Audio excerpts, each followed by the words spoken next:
విద్యార్థులకి శుభోదయం. మనము రెండవ పాఠం నేనెరిగిన భూములు అనే పాఠం నేర్చుకుంటున్నాం. రాసింది పివి నరసింహారావు గారు. అయితే ఇక్కడ బహుభాషావేత్త రాసిన చూడండి. ఈ బహుభాషావేత్త అనేది ఎవరికి సంబంధించింది? పివి నరసింహారావు గారికి సంబంధించింది. బూర్గుల రామకృష్ణారావు గారికి సంబంధించిందా అంటే బూర్గుల రామకృష్ణారావు గారికి సంబంధించింది. పివి నరసింహారావు గారు రాశారు వీళ్ళ గురించి. బూర్గుల రామకృష్ణారావు గారి గురించి పివి నరసింహారావు గారు రాశారు. అదేదో చూద్దాం. Page number 90. బహుభాషావేత్త వారు చాలా ప్రతిభావంతులైన భాషావేత్తలనే విషయం అందరికీ తెలిసినది. వారు చదువుకున్న చాలా భాషలు వాటి అందరి అభిరుచులచే ప్రైవేటుగా చదువుకున్నవి. ముఖ్యమంత్రిగా ఉంటున్న రోజులలో డాక్టర్ రామకృష్ణారావు గారు ప్రతిరోజు అర్ధరాత్రి వరకు ఆఫీస్ ఫైల్ చూసుకొని ఆ తర్వాత నమ్మశక్యంగా ఉత్సాహంతో సంస్కృత ప్రాచీన కావ్యాలు చదవడంలో ఎలా మునిగిపోయేవారో నాకు ఇప్పటికీ స్పష్టంగా జ్ఞాపకం ఉంది. బహుముఖ ప్రతిభావంతులైనప్పటికీ డాక్టర్ రామకృష్ణారావు గారు ప్రధానంగా సాహితీ జగత్తుకు చెందిన వారిని నా నమ్మకం. ఇది చాలా వింతగానే తోచవచ్చు. ఎందుకంటే వారి సాహిత్య వ్యాసంలో జరగవలసినంత ఎక్కువగా జరగలేదు. అయితే వారు అంటే క్రమ బూర్గుల రామకృష్ణారావు గారు చాలా ప్రతిభావంతులైనటువంటి భాషావేత్త అంట. ఆ విషయం అందరికీ తెలుసు. ఆయన అంటే బూర్గుల రామకృష్ణారావు గారు చదువుకున్న చాలా భాషలు, అంటే చాలా భాషలు నేర్చుకున్నాడు. ఆయన ఆ భాషను ఎందుకు నేర్చుకున్నాడంటే వాటి అందరి అభిరుచులచే, అభిరుచి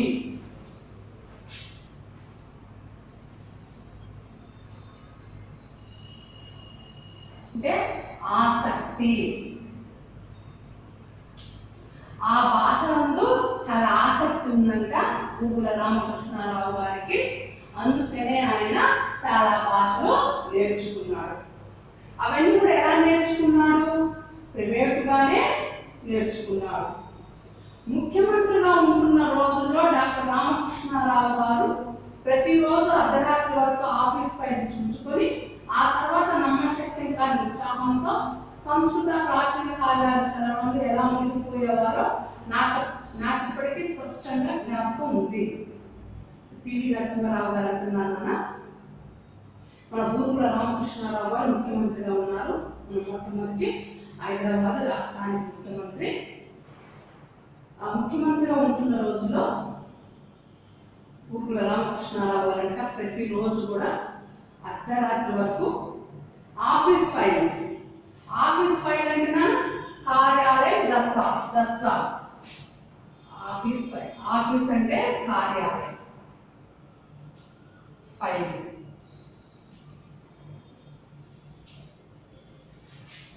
కార్యాలయం దస్తా.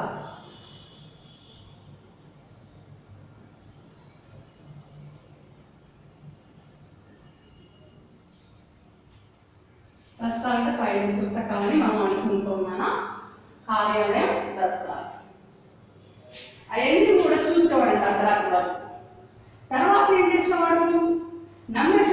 నమ్మశక్యంగా ఉత్సాహంతో, అసలు ఎవరు నమ్మరంట, నమ్మడానికి కూడా సాధ్యం కాదంట, అంత ఉత్సాహంతో ఏం చేసేవాడు?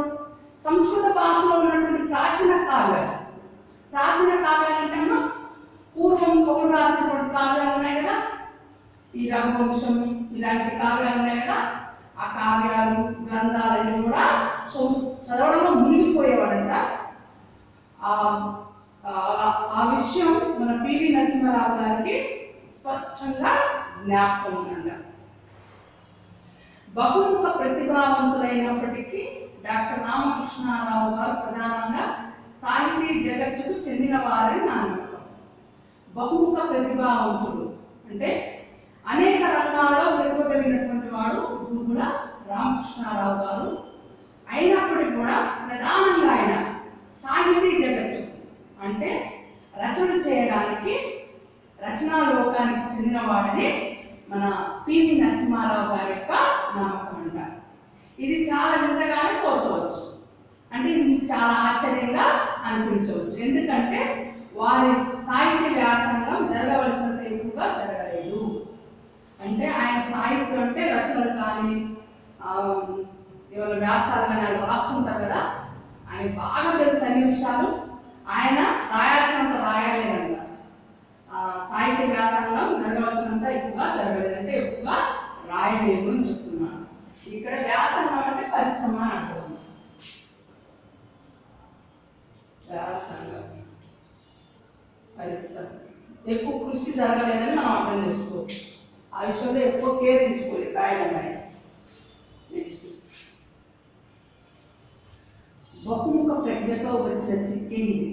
డాక్టర్ రామకృష్ణారావు గారు గొప్పని పెంపొందించని క్షేత్రం ఏది లేదంటే అందులో అతిశయోక్తి ఎంత మాత్రం లేదు. కానీ ఏం లాభం?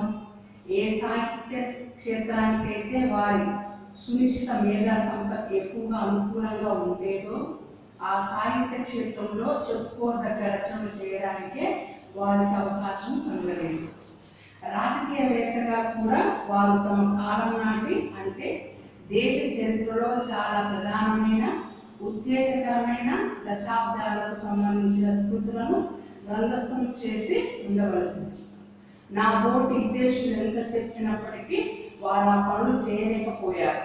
ఆ విధంగా వారు తమ జీవిత కాలంలో ఎంతో విలువైన పనులు చేసినప్పటికీ చేయకుండా వదిలివేసింది కూడా అంతకన్నా ఎక్కువ విలువైనది అని నా అభిప్రాయం. ఎందుకంటే ఆ పనులు చేయడానికి ఇతరులు ఎవరికంటే కూడా వారికి సమర్థులు. ఎందుకు? నేను నాలాగే ఇతరులు చాలా మంది కూడా ఎప్పుడు బాధపడుతూనే ఉన్నాం. అయితే మన బూగుల రామకృష్ణారావు గారంట చాలా ప్రజ్ఞావంతుడు, అంటే బహుముఖ ప్రజ్ఞ, అంటే చాలా విషయాల్లో తెలివి కలిగినటువంటి వాడు. ఆ తెలివి కలిగి ఉండడం అంటే చాలా చిక్కు వచ్చేదంట. ఎందుకంటే ప్రతి విషయంలో ఆయన ఏదో ఒక పని చేస్తూనే ఉంటాడు. అంటే ముట్టని పెంపొందించిన క్షేత్రం ఏదీ లేదు. ప్రతి దాంట్లో ఆయన పాత్ర ఉంటుంది. ప్రతి విషయంలో ఆయన ఏదో ఒకటి చేయాలని, అభివృద్ధి చేయాలని ఒక ఆశ కలిగి ఉన్నటువంటి వ్యక్తి. క్షేత్రం అంటే రంగం, ఏదో ఒక రంగాన్ని అభివృద్ధి చేయాలి అనే ఒక ఆలోచన కలిగినటువంటి వాడు బూగుల రామకృష్ణారావు గారు.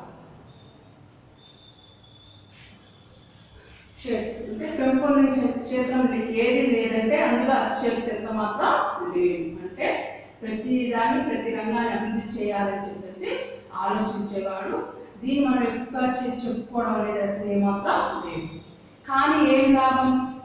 ఏ సాహిత్య క్షేత్రానికైతే వారి సునిశ్చిత మేధా సంపత్తి ఎక్కువ అనుకూలంగా ఉండేదో ఆ సాహిత్య క్షేత్రంలో చెప్పుకోదగ్గ రచన చేయడానికి వారికి అవకాశం కలగలేదు. ఆయన రచన చేసే రంగంలో ఆయన చురుకుగా ఉండేవాడు అంటమ్మా. ఆయన చాలా తెలివిగా ఉండేవాడు, దానికి ఎక్కువ అనుకూలంగా ఉండేది. కానీ ఆ సాహిత్య క్షేత్రంలో చెప్పుకోదగినటువంటి రచనలు ఏమీ చేయలేదంట. ఆ అవకాశం కూడా ఆయనకి కలగలేదంట. ఇక్కడ ఒక విషయం చెప్తున్నారు చూడమ్మా, రాజకీయవేత్తగా కూడా వారు తమ కాలం నాటి, అంటే దేశ చరిత్రలో చాలా ప్రధానమైన ఉత్తేజకరమైన దశాబ్దాలకు సంబంధించిన స్ఫూర్తులను గ్రంథస్థం చేసి ఉండవలసింది. అయితే అప్పట్లో రాజకీయాలకు సంబంధించినటువంటి ఎన్నో విషయాలు జరిగాయన్న, ఉద్యమాలు జరిగాయి. తర్వాత రాష్ట్రం ఏర్పడిన తర్వాత ఏం జరిగిందో మనకి పుస్తకాలు చదువుతుంటే మనకి తెలుస్తుంది. ఆ విషయాలన్నీ కూడా మన దేశ చరిత్ర, మన తెలంగాణ చరిత్రని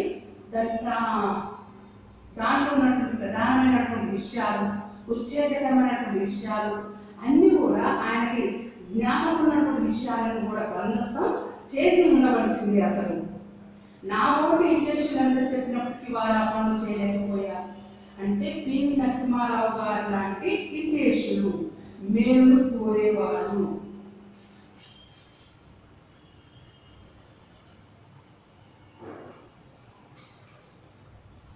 మేలును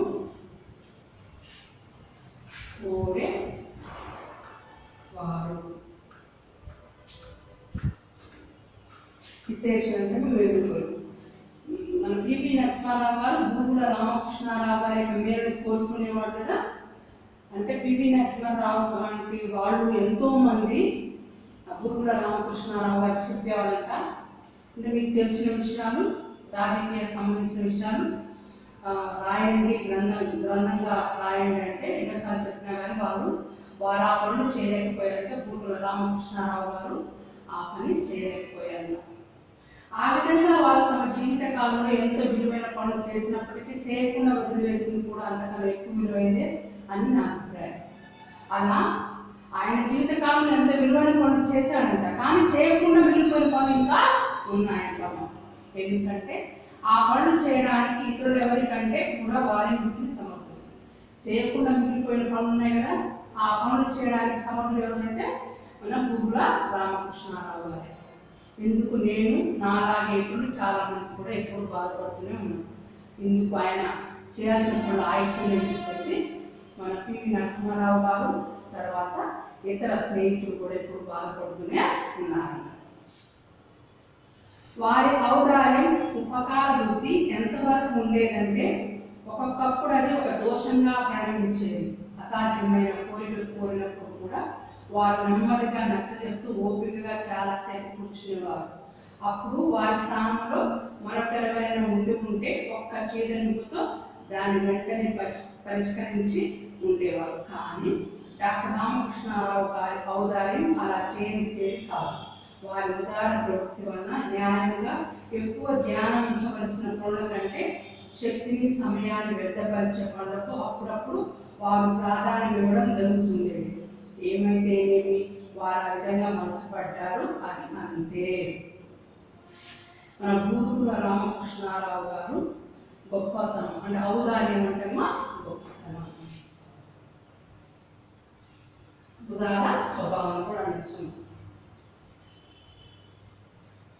గొప్ప తన ఉదార స్వభావం.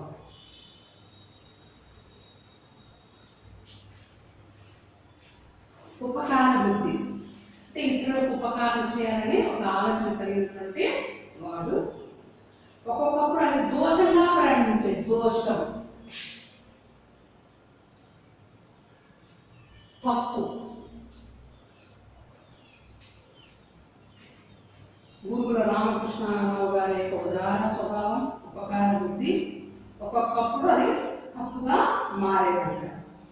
అసాధ్యమైన కోరికలు కోరినప్పుడు కూడా వారు నెమ్మదిగా నచ్చజెప్తూ ఓపికగా చాలాసేపు కూర్చునేవారు. ఎవరు వచ్చి సాధ్యం కానటువంటి కోరికలు కోరినప్పుడు కూడా మన గురుగుల రామకృష్ణారావు గారంట వాళ్ళకి నెమ్మదిగా నచ్చజెప్తూ ఓపికగా చాలాసేపు వాళ్ళ దగ్గరే కూర్చునేవారు. అప్పుడు వారి స్థానంలో మరొకరెవరైనా ఉంటే ఒక చీదలిపుతో దాని వెంటనే పరిష్కరించి ఉండేవారు. ఈయన కాకుండా వేరే వాళ్ళు ఉంటే ఆ స్థానంలో ఒక్క చీదలిపుతోటే వెంటనే పరిష్కరించేవారు. నడుచు కడించి అంటాం కదమ్మా, అలా చేసేవాళ్ళంట. కానీ గురుగుల రామకృష్ణారావు గారు మాత్రం అలా చేసేవాళ్ళు కాదు. ఎవరైనా అసాధ్యమైన కోరికలు కోరినప్పుడు కూడా వాళ్ళు నచ్చజెప్తూ ఉండేవాళ్ళు. కానీ డాక్టర్ రామకృష్ణారావు గారి ఔదార్యం అలా చేయించేది కాదు. ఆయన అలా చేసేవాడు కాదు. వారి ఉదార ప్రభుత్వాన్ని న్యాయంగా ఎక్కువ ధ్యానించవలసిన పనుల కంటే శక్తిని, సమయాన్ని వ్యర్థపరచడానికి అప్పుడప్పుడు వారి ప్రాధాన్యం ఇవ్వడం జరుగుతుండేది. ఆయన ఉదార గుణం కలిగినటువంటి వాడు కాబట్టి ఎక్కువ ధ్యానించవలసినటువంటి పనుల కంటే అనవసరమైన పనులకే ఎక్కువ సమయాన్ని వ్యర్థపరుస్తూ ఉండేవాడంట. ఏమైతేనేమి వారు ఆ విధంగా మనసుపడ్డారు, ఏదైతే వాళ్ళు అలా చెక్కబడ్డారు అని చెప్తున్నాడు. అది అంతే, ఆయన స్వభావమే అలాంటిది. ఎవరిని నొప్పించేవాడు కాదు. ఆయన ఔదార్య గుణం కలిగినటువంటి వాడు, ఉపకార బుద్ధి కలిగినటువంటి వాడు కాబట్టి ఎదుటి వారిని మాత్రం ఇబ్బంది పాలు చేసేవాడు కాదు. ఎవరికన్నా ఆపద వచ్చినా, ఎవరికైనా సమస్యలు ఉంటే అది అసాధ్యమైనటువంటి సమస్య అయినా, అసాధ్యమైనటువంటి కోరికలైనా కానీ వాటిని నెమ్మదిగా తీర్చలేనప్పుడు నెమ్మదిగా ఎదుటి వాళ్ళకి నచ్చచెప్తూ ఉండేవాడు. అలా తన సమయాన్ని వృధా చేసుకుంటూ ఉండేవాడు. ఏదైతే కానీ ఆయన అలా మచ్చబడ్డాడంటే అలా అలవాటైపోయింది, అలా చెక్కబడ్డాడని చెప్పేసి మనకి ఇక్కడ తెలియపరుస్తున్నాడు పివి నరసింహారావు గారు. మీరు పాఠాన్ని ఒకసారి మళ్ళా చదువుకుంటున్నానా మీకు అర్థమవుతుందా, లేకపోతే మర్చిపోయినట్టు అవుతుంది. పేజ్ నెంబర్ 22 తీయడమో హోంవర్క్ ఇస్తాను. సెకండ్ బిట్ వ్యక్తీకరణ సృజనాత్మకత. ఫస్ట్ క్వశ్చన్, భూగుల పివి గారి సంబంధం గురు శిష్య సంబంధం లాంటిది, దీన్ని సమర్థిస్తూ రాయండి. రెండవది, ఈ పాఠం ఆధారంగా గొప్పవారి సాంగత్యం వల్ల కలిగే స్ఫూర్తి గొప్పగా ఉంటుందనే అంశం గురించి సమర్థిస్తూ రాయండి. Thank you.